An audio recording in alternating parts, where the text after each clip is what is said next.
चुनाव आयुक्त और मुख्य चुनाव आयुक्त की नियुक्ति को लेकर बिल पेश किया गया है। इस बिल को लेकर विवाद खड़ा हो गया है। विपक्ष का कहना है कि जब सुप्रीम कोर्ट ने जजमेंट दे दी, ये कहा कि खुद चीफ जस्टिस ऑफ इंडिया उसमें एक अहम भूमिका निभाएंगे, तो केंद्र सरकार आखिर किस आधार पर ये बिल लेकर आई जिसमें जो सीजीआई की भूमिका है उनको एक दरकिनार कर दिया गया और एक कैबिनेट मिनिस्टर को उनकी जगह पर उस समिति में लाया गया। इस बारे में हम संविधान विशेषज्ञ हैं हमारे साथ अश्वनी दुबे जी, उनसे बात करते हैं कि सर, आरोप लग रहा है कि ये केंद्र सरकार का जो एक कदम है, इससे चुनावों की निष्पक्षता जो है प्रभावित होगी। बतौर संविधान विशेषज्ञ आप इसे कैसे देखते हैं? देखिए, एक बात आपको समझना होगा कि सिर्फ अपॉइंटमेंट की बात है। अपॉइंटमेंट के बाद इलेक्शन कमीशन को बड़े सारे सेफगार्ड्स हैं। सेफगार्ड्स ये हैं कि इलेक्शन कमीशन अपने हिसाब से जो है रेगुलेट करेगा, अपने हिसाब से इलेक्शन को देखेगा। और आप देखिए कि election commissioner, chief election commissioner को हटाने के लिए इम्पीचमेंट का प्रोसेस होता है, तो उसमें जो शक्तियां हैं, शक्तियां पूरी निर्धारित हैं। और अपॉइंटमेंट के लिए अगर हम देखें तो विनीत नारायण के केस से लेकर 1966 से लेकर आज तक रिफॉर्म्स की बात चलती रही है, इंस्टीट्यूशनल रिफॉर्म की बात चलती है। और सीवीसी के अपॉइंटमेंट भी हम देखें तो सीवीसी के अपॉइंटमेंट भी प्राइम मिनिस्टर और लीडर ऑपोजिशन और एक जो व्यक्ति नॉमिनेटेड है कैबिनेट मिनिस्टर, वो पार्लियामेंट के द्वारा है। दूसरा, सुप्रीम कोर्ट की जो 5 जजेस बेंच की जजमेंट थी, कॉन्स्टिट्यूशन बेंच की ऑनरेबल जस्टिस केएम जोसेफ की अध्यक्षता वाली जो पीठ थी, उस पीठ ने भी कहा था till the time parliament makes a law, यानी उसमें भी रिफॉर्म्स की बात हुई थी, उसमें भी इंस्टीट्यूशनल रिफॉर्म की बात हुई। ये भी हुआ था कि पार्लियामेंट ने अभी तक इलेक्शन कमिश्नर की नियुक्ति को लेकर के अभी कोई नियम क्यों नहीं बनाया। तो ये पार्लियामेंट के डोमेन में लेजिस्लेटिव कॉम्पिटेंस पे निर्भर करता है कि वो किसको रखते हैं। और सबसे बड़ी चीज़ क्या है, ये सिर्फ अपॉइंटमेंट की बात है। अपॉइंटमेंट के बाद की सारी powers election commissioner, chief election commissioners के पास रहती हैं। तो ऐसा नहीं है कि प्राइम मिनिस्टर का कोई इसमें इंटरफेरेंस रहता है।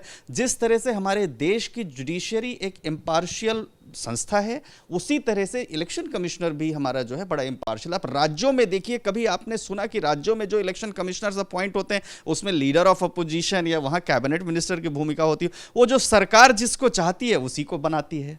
ये तो भारत के खास तौर से जो मुख्य निर्वाचन आयुक्त हैं, मुख्य निर्वाचन आयुक्त की नियुक्ति के संबंध को लेकर के है। और हाँ, एक बात यह है कि वो बिल चैलेंज हो सकता है अगर वो आर्बिट्री है। ऐसा लगता है कि ऐसा लगता है कि किसी भी सिटीजन को कि उस बिल से चुनाव आयोग की जो उनकी कार्यप्रणाली है, उस कार्यप्रणाली पर प्रश्न खड़ा होगा, तो वो जो है हमेशा चैलेंज हो सकता है सुप्रीम कोर्ट के सामने। यही तो हमारे देश के संविधान की विशेषता है। लेकिन ऐसा बिल्कुल भी नहीं है कि उस जजमेंट के आने के बाद पार्लियामेंट की जो पावर्स थी वो पार्लियामेंट की पावर्स नहीं रही थी, खास तौर से अपॉइंटमेंट प्रोसीजर को लेकर के कानून बनाने के लिए। अश्वनी जी, बिल्कुल आपने बताया कि जब खुद सुप्रीम कोर्ट ने कहा था कि जब तक कानून नहीं बन जाता है तब तक के लिए एक व्यवस्था दी गई थी कि सीजीआई उस कमेटी का पार्ट होंगे। लेकिन जिस तरह से विपक्ष तमाम आरोप लगा रहा है केंद्र के ऊपर कि ये शक्तियों को जो है अपने अंदर आप निहित कर रहे हैं, तो विपक्ष के आरोपों का आधार क्या लगता है आपको, जो आप बाहर से देख पा रहे हैं? देखिए, हम एक पार्लियामेंट्री डेमोक्रेसी में रहते हैं और जहाँ पर लीडर ऑपोजिशन की और ऑपोजिशन की बड़ी भूमिका रहती है, इंपॉर्टेंट भूमिका रहती है। तो जो खास तौर से कई बार होता क्या है कि जो विपक्ष है, विपक्ष इसीलिए होता है कि जो सत्ता पक्ष है वो निरंकुश नहीं बन जाए। तो उस तरह से विपक्ष का प्रश्न उठाना लाजमी है। लेकिन ये तो ऐसा है कि आज इनके पास है, कल उनके पास आएगा, तो जो भी सरकार में आएगा वो अपने हिसाब से रेगुलेट करने की कोशिश करेगा।